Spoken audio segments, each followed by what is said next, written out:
আজকে ভাবলাম যে সময় নেই, তাহলে একটা শর্টকাট রান্না করি। শর্টকাট রান্না করলে তাহলে সময়টাও থাকবে, তাহলে আর এত তাড়াহুড়ো করা লাগবে না। তো যেই বলা সেই কাজ।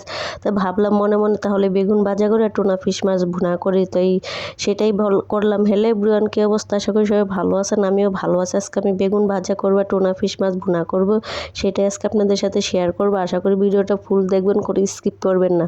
তো প্রথমে বেগুনটা আগেই ভেজে নিচ্ছি অফ ক্যামেরায়।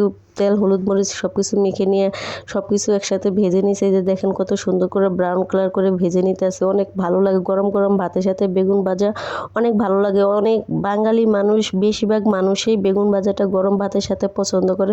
তার ব্যতিক্রম আমিও কোনো দিক দিয়ে কম না। আমিও বেগুন ভাজাটা গরম ভাতের সাথে অনেক পছন্দ করি। আমি শীতকালে বেগুনটা অনেকেই খেতে পছন্দ করি। গরমকাল আসলে বেগুন আর খেতে মন চায় না, কারণ গরমকালে স্বাদ থাকে না বেগুন, আর শীতকালে যে একটা স্বাদ থাকে গরমকালে থাকে না।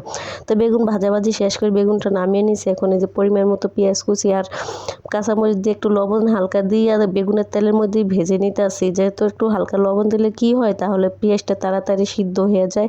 যেহেতু এটা মাছ ভুনা করব, টুনা ফিশ মাছটা আগে আমি হলুদ মরিচ মেখে লবণ মেখে আধা ঘন্টার মতো রেস্টে রেখে দিয়েছি। যেহেতু এটা আমি হাতে মাখিয়ে রান্না করবো, সেজন্য ভালো মাছ ভাজবো না, তাহলে আমার একটু সময়টা বাঁচবে, তাহলে আমি অন্য কাজ করতে পারবো। সকালে যেহেতু সময় থাকে না, শর্টকাটভাবে সব কিছু করা লাগে। এর মধ্যে আবার ভাতটা রান্না করছি, কইরা ভাতটা একটু সেঁকা দিয়ে নিয়েছি। এই যে মাছটা এখন আধা ঘন্টা রেস্টে নিয়ে এখন এই যে মাছটা আবার পেঁয়াজের মধ্যে দিয়ে দিয়েছি। এখন দিয়ে হলুদ, আদা রসুন বাটা পরিমাণ মতো সব কিছু দিয়ে দিব। হলুদ পরিমাণ মতো দিয়ে দিয়েছি, দিয়ে একটু আবার হালকা লবণ দেবো। যেহেতু আগে পেঁয়াজের মধ্যে হালকা লবণ দিয়েছি, মাছের মধ্যে লবণ দেওয়া আসলো, সেজন্য হালকা করে লবণ দিয়েছি, তাহলেই খেতে আরও ভালো লাগবে।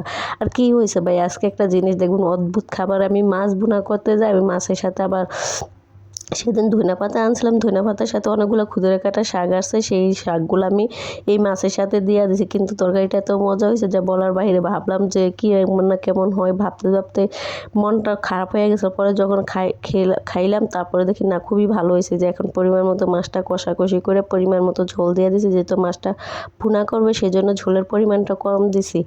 মাছটা ভাজি নাই, তারপরে এত ভালো লাগছে বলার বাহিরে। টুনা ফিশ মাছটা না ভাজলে আমি মনে হয় ভালো লাগে বেশি।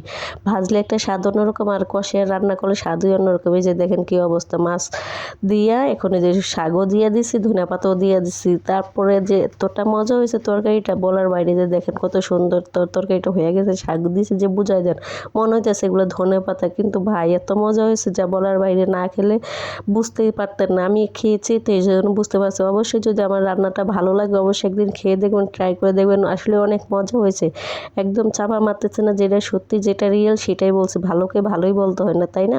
তো আজকের ভিডিওটা এই পর্যন্ত, পরবর্তী আরেকটা নতুন ভিডিও নিয়ে চলে আসবো। আল্লাহ হাফেজ।